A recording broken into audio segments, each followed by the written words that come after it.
नमस्कार, मैं हूं रजनी चौबे और आप देख रहे हैं न्यूज़ 18 का डिजिटल प्लेटफॉर्म।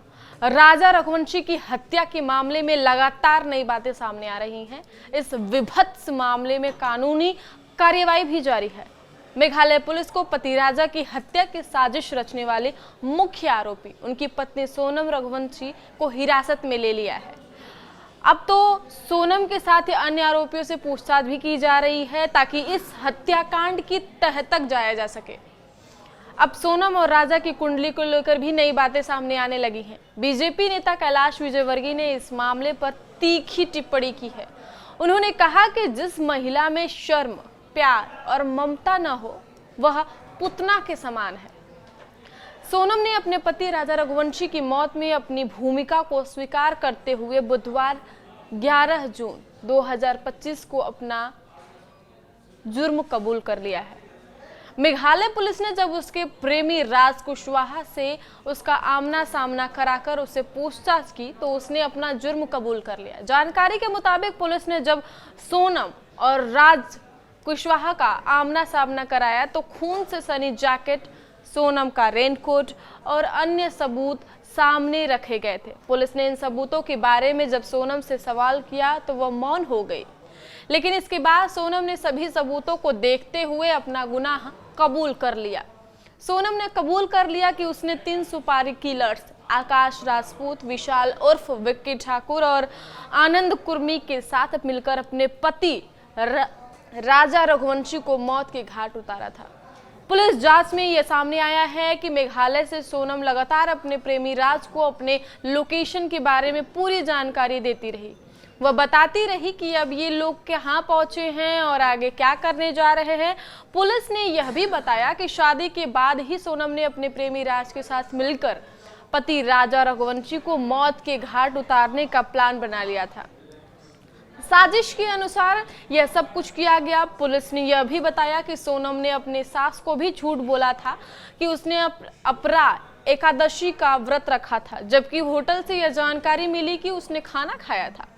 यही नहीं, पुलिस को मेघालय रेलवे स्टेशन से हत्याकांड में यूज होने वाला हथियार भी मिला था। सोनम ने इस मामले में पुलिस जांच को भटकाने की पूरी कोशिश की। उसने राजा रघुवंशी के फोन से एक सोशल मीडिया पोस्ट भी शेयर की थी जिसमें उसने कैप्शन दिया था 7 जन्मों का साथ। हालांकि जब सख्ती से पूछताछ की गई तो सोनम ने सच उगल दिया। ज्योतिषीय विश्लेषण ने एक और बड़ा सवाल खड़ा कर दिया है कि क्या शादी से पहले दोनों की कुंडलियां मिलाई गई थी? अगर हाँ तो इन संकेतों को नजरअंदाज किया गया है, और अगर नहीं तो क्या यह एक चूक थी जिसकी कीमत राजा ने अपनी जान से देकर चुकाई है?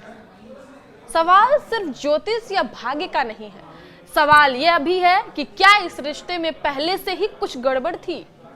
क्या यह केवल वैवाहिक असंतोष था या फिर एक सोची समझी साजिश? पुलिस की जांच जारी है, लेकिन कुंडली का यह कोड इस केस में एक नया और अनोखा मोड़ लेकर आया है। उज्जैन के प्राचीन मंगलनाथ मंदिर, जहां ज्योतिषाचार्य पंडित राकेश शर्मा ने राजा और उनकी पत्नी सोनम की जन्म कुंडलियों का गहन विश्लेषण किया है, जो सामने आया है वो हैरान करने वाला है। पंडित शर्मा के अनुसार राजा की कुंडली में 7वें भाव में मंगल मजबूत स्थिति में है, गुरु का साथ भी है। यह योग आमतौर पर शुभ माना जाता है, एक समर्पित जीवन साथी और खुशहाल वैवाहिक जीवन की ओर संकेत करता है। लेकिन कहानी यही नहीं रुकती है। सोनम की कुंडली में वही मंगल 7वें भाव में नीच का है। ज्योतिष में इसे अत्यंत अशुभ माना जाता है। इसका संकेत है कि वैवाहिक कलह, विश्वासघात और नकारात्मक संगत। पंडित शर्मा ने बताया कि जब किसी की कुंडली में 7वें भाव में नीच का मंगल हो तो उसका वैवाहिक जीवन अक्सर असंतुलित होता है। अगर संस्कार न हो और ग्रहों की दशा अनुकूल न हो तो व्यक्ति गलत फैसले ले सकता है। यह सोनम की कुंडली स्पष्ट बता रही है। राजा के परिजन पहले देवास फिर उज्जैन पहुंचे, जहां उन्होंने बाबा महाकाल के नगरी में गऊ घाट स्थित एक आश्रम का रुख किया।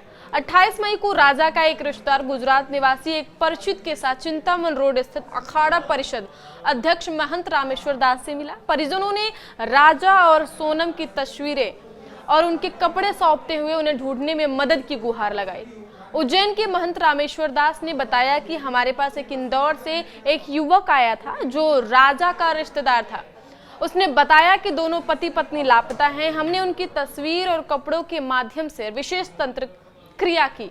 महंत रामेश्वर दास के मुताबिक विशेष अनुष्ठान के तहत राजा के कपड़ों में एक मंत्र लिखी पर्ची को यंत्र सहित गोबर में लपेट कर रखा गया और उस पर करीब 50 किलो वजन रख दिया गया। मंत्रों का जप सुबह शाम लगातार किया गया। महंत का दावा है कि इस अनुष्ठान के महज 5 दिन के भीतर यानी 2 जून को राजा की बॉडी बरामद होने की जानकारी परिजनों को मिल गई। दिलचस्प बात यह रही कि जिन सोनम की सलामती के लिए राजा का परिवार देवास और उज्जैन में मिन्नतें कर रहा था, उसी सोनम ने ही अपने पति की हत्या की साजिश रची थी। पुलिस के अनुसार सोनम को गाजीपुर के एक ढाबे पर बदहवास हालत में पकड़ा गया, जबकि बाकी आरोपी इंदौर और बीना से गिरफ्तार किए गए हैं।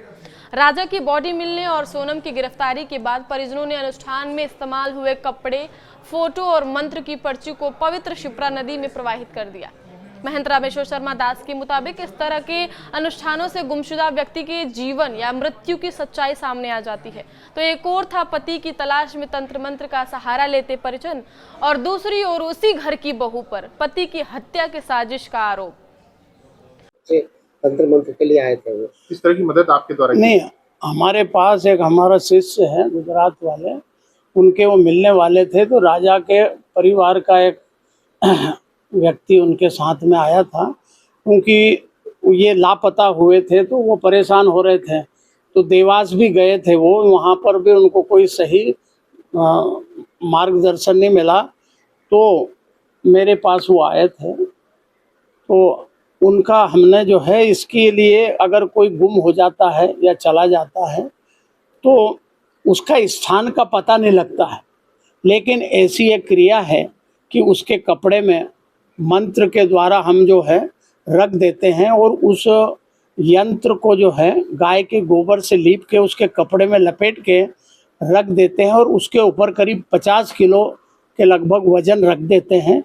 और उसका एक मंत्र है, वो मंत्र रोज़ सुबह शाम उसमें एक माला जाप करना पड़ता है। तो वो जो भी व्यक्ति गुम हुआ या चला गया तो वो जहाँ भी होगा वहाँ से वो अपने घर पे वापस आ जाएगा।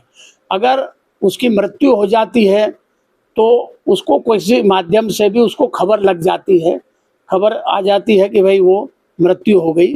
ये उसकी एक हमारी जो क्रिया है उसके माध्यम से पता लगता है और वो व्यक्ति वापस आ जाता है। तो वो हमारे पास आए थे तो हमने उसका एक वस्त्र मंगाया था और उसके अंदर वो क्रिया करके रख दी थी। और जैसा उसने करा तो 5वें दिन उसको ये 2 तारीख को सूचना मिल गई कि उसकी मृत्यु हो गई है और उनको ये पता लग गया। तो यंत्र में क्या क्या लिखा है? नहीं, मंत्र में तो एक 15 का यंत्र होता है, उसके साथ में उसमें अलग अलग बीज मंत्र होते हैं और उन मंत्रों के अलग अलग अक्षरों का अलग अलग महत्व है। किस व्यक्ति को गुम जाने पे कौन से 5वें से अक्षर से लिखना पड़ता है और अन्य प्रकार के जो कार्य उसके भिन्न भिन्न प्रकार के अक्षर से उसको लिखना पड़ता है। और उसका मंत्र है, उस मंत्र को हम सिद्ध कर लेते हैं और सिद्ध करने के बाद जब भी आवश्यकता पड़ती है तो उसको बना के दे देते हैं, तो उससे उनका कार्य में सफलता मिलती है। ये कब आए थे आपके यहाँ और कौन आया था? वो उसके राजा के परिवार का, उनके परिवार का ही लड़का था और वो शायद 23 तारीख को ऐसे आए थे। तो उसमें 23 को नहीं शायद 28 को, तो 5वें दिन उनको पता लग गया, मतलब 2 तारीख को उनको पता लगा तो 28 को मेरे पास आए थे, मेरे से लेके गए थे। तो 5वें दिन उनको इसका पता लग गया। वस्त्र के साथ क्या क्या लेके आए थे वो? नहीं, केवल वस्त्र ही मंगाते हम और फोटो। अगर उनका फोटो उपलब्ध हो तो फोटो ले आओ, नहीं तो वस्त्र ले आओ।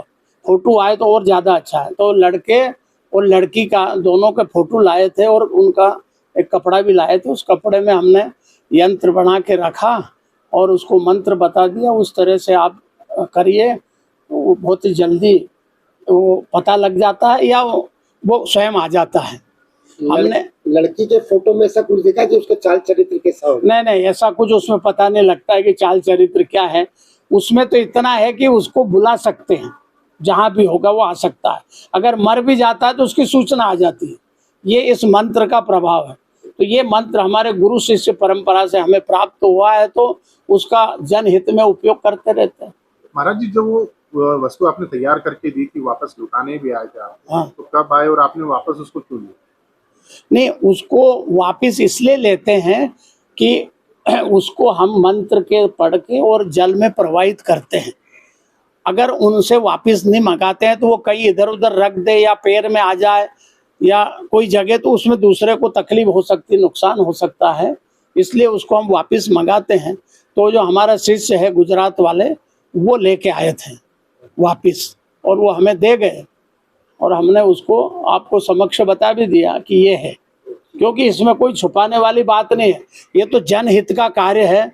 अगर इस तरह की समस्या आती है, एक सज्जन जो गुम हो गया था, 20 साल से उसका पता नहीं लग रहा था, तो हमने तैयार करके दिया। वो 20 साल बाद लौट के आया चंडीगढ़ से, इंदौर में है आज भी वो। तो ये साधु परंपरा का जो ज्ञान है उसका जनहित में उपयोग करते रहते हैं। तो वहीं कैलाश विजयवर्गीय ने कहा कि बच्चों को पढ़ाना, लिखाना और संस्कार देना, बिना संस्कार के बच्चे सोनम बन जाते हैं। उसने इंदौर को कलंकित किया है। महिला के अंदर यदि शर्म, प्यार और ममता नहीं हो तो ऐसी महिला पूतना रहती है। उसमें ममता नहीं थी। उसके साथ जो लड़के पकड़े गए हैं वो जरूर नशा करते होंगे, तभी ऐसा कर दिया। इंदौर में आज बीजेपी के द्वारा एक कार्यक्रम का आयोजन किया गया था, जिसमें शिरकत करने के लिए मंत्री कैलाश विजयवर्गीय भी पहुंचे थे। इस दौरान उन्होंने मन से ही संबोधित करते हुए कार्यकर्ता और अन्य लोगों के सामने ये बात रखी थी। इस खबर में अपडेट के लिए आप देखते रहे न्यूज़ 18 का डिजिटल प्लेटफॉर्म। धन्यवाद।